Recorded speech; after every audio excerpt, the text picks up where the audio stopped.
Today on Microsoft Mechanics, we look at the real currency of AI, tokens. We look at what they are and how they actually drive cost, what we call tokenomics. The key levers you can use to control spend at scale while meeting your quality goals, along with new and existing tools in Microsoft Foundry that can help. And joining me today to walk through everything is our resident AI tokenomics expert, April Gittens. Welcome. Thank you. Happy to be here. So let's get into this. So as adoption for AI ramps up, this is something that developers and IT teams are feeling directly. Costs can really spike in ways that aren't always obvious when you're building or scaling. So how should we think about what actually is driving that? Well, it's a combination of factors. AI costs aren't just about how often you call a model. They're shaped by how you build the experience. Things like the prompt length, how much context you send, and which model you choose all add up quickly. Tokens are what you're built on, but the real driver is design. And that's how your app handles conversations, how context grows over time, and how everything's put together. That's what ultimately determines your cost. So why don't we break this down? So tokens are the new AI currency, but what are some of the ways that they actually drive costs, and what are they? At the most basic level, tokens are the unit of text that AI models process and bill against. A token can be a full word, part of a word, or even punctuation or white space. Now, depending on your choice of model and the tokenizers they use, there can be nuances in how tokens are defined. So for example, OpenAI uses tick token for their models. I'll show you an example with GPT 5.4 mini model. I have a prompt here that's ready to go, and when the response completes, you'll see the tokens consumed. This is going to be broken down by the input tokens, so that's everything you send, including the instructions, and the output tokens, and that's everything the model generates in its response. And here's the thing. Input tokens and output tokens are priced differently. These are charged per million, with output tokens typically costing 3 to 5 times more because generating text requires more compute than reading it.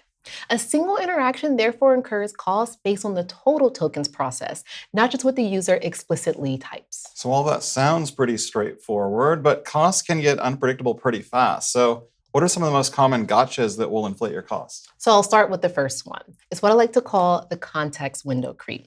Language models are stateless. That means they have no memory of prior exchanges. So for conversation continuity, you have to resend the entire conversation history with every new request. So without the constraints, with each prompt, you're sending more than you think.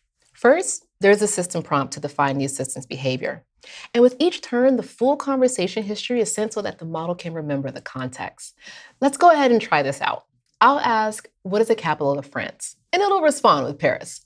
But notice in the next turn with in Italy, we don't have to repeat that we're asking about capitals because the full conversation history is sent each time. We can just say the country name or what about California using a state name instead, and the model understands the context. So you might be wondering, well, how does this equate the cost?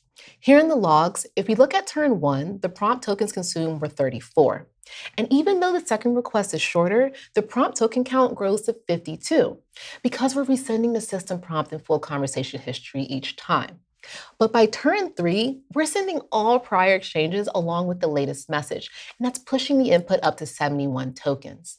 Also, tool outputs or data received from retrieved documents during the grounding process and even hidden metadata, these are all counted as input tokens. And so if you're not careful, they can dominate your total spend despite input tokens being cheaper. So then how would you keep your prompts, your system prompts, and your conversation history from escalating your costs? So there's a few ways that you can plan to reduce unnecessary tokens. First, for system prompts, you want to keep them concise and be careful not to double up on the instruction set that's already part of the model. An easy way to check is to ask in Foundry. So here I have GPT 4.0 model deployed, and I'll ask, tell me about base model instructions you have so that I can avoid adding to my system prompt. Write and format your responses like a system prompt. A lot of instructions you're seeing here are roughly what gets included in a lot of people's system prompts. And if we run these through a token calculator, this is roughly 300 tokens that I would potentially add to every single prompt turn. And depending on the scale of your app, you could be burning thousands of dollars per billing cycle. Summarizing and deduping that history as the conversation grows is an important strategy. Instead of passing the full raw transcript every time, we can condense it into a shorter representation that still preserves the key context. I'll run a few prompts about beaches that are dog-friendly in this example. You'll see that here at turn 3, we're passing in a summary of the prior 2 conversation pairs rather than the full input and output of those prior turns. And we're now just consuming 118 tokens, which is significantly less. Next, instead of sending the full conversation history every time, you can store state externally and only retrieve what's needed. Here we're using a PostgreSQL database, but you can use whatever storage fits your architecture. These tactics can directly reduce cost per call and mitigate context window creep. And related to that, most teams are going to spend a lot of focus on shrinking prompts, but might overlook the long responses that can also dominate costs. Right, these can be longer than expected, especially if you haven't got explicit constraints worked in. Let me demonstrate this for you. I'm back here in Foundry Playground and using the GPT 5.4 mini model. Here in the parameters, I'll set the max completion tokens limit to 200. I'll also add instructions to match this restriction. I'll now run a comparison. On the left side, the restrictions and instruction are set, and on the right, it's unrestricted. I'll use the same prompt, and the left side completes immediately. The right side generates a long response, which it's still working on. And if you look at tokens consumed, it's 93 on the restricted side and 675 on the unrestricted. So there's quite a positive difference in terms of token savings. The key here was to match the token restrictions with the prompt instructions, because if I run the same prompt on the restricted side without those instructions, it stops mid-sentence, and that's a bad user experience. Also, this is where evaluation and testing is important for setting the right limits. Now, another technique that you can use is to save on tokens with caching. That's because many models price cache tokens differently. You may pay more upfront to write to cache, but reuse, a cache hit, is much cheaper since the model doesn't need to recompute it. So which cases then make sense for using cache? Well, it's all about the efficiency of reuse, where you know that context will be used repeatedly. That way, you're reducing repetitive computation. You can add static prefixes in your code for what makes sense to cache, like system prompts, tool definitions, relevant RAG documents retrieved earlier on in the session. This is repeatable context for the session that doesn't need to be resent with every turn. In each content block within the code, the cache control flag is set to ephemeral, and it tells the API to cache those tokens server-side. The first request pays full price to write to cache. However, the follow-up request that send the same prefix has a cache hit and pays roughly 10% of the normal input token cost. That said, the main downside is that the cache context needs to match perfectly for it to be a cache hit. Also, latency can go up as the chat history grows, so you need to factor this into your evaluations. You can also do semantic caching. As you can see in this code example, this can work well for things like frequently asked questions. Even for true cache hits, keep in mind there's still a cost to store the data somewhere. So you are trading compute savings for storage, which is almost always cheaper. So how does all this come into play then with the model that you select for your app or your workload? Well, as a rule of thumb, model choice is probably one of your biggest levers for reducing costs. Higher performing models can cost several multiples more per token than smaller models, even with the same provider. So back here in Microsoft Foundry, you can compare models side by side to see how each stacks up for quality, safety, estimated cost, and throughput. In this case, I have GPT 5.4 on the left and GPT 5.4 mini on the right. And you can see the trade-off between quality, which is coming in at 0.81 out of 1 for the larger model and 0.67 for mini. Mini's cost is at $45.81 per million token, and it's 72% less than the larger model. That said, one thing to keep in mind, cheaper models sometimes require a few retries to get what you want. So the lowest per token price is not always the lowest total cost. And this is where evaluation really matters, not just for the cost, but for optimizing outputs and your user experiences. So how do you find the right balance then between performance and cost and quality? So this is where picking the best model for the task comes in. The leaderboard in Microsoft Foundry is a good place to start. What you're really aiming for is efficiency, getting the same outcome with fewer tokens. It helps you see the trade-offs, balancing quality versus cost and latency versus complexity.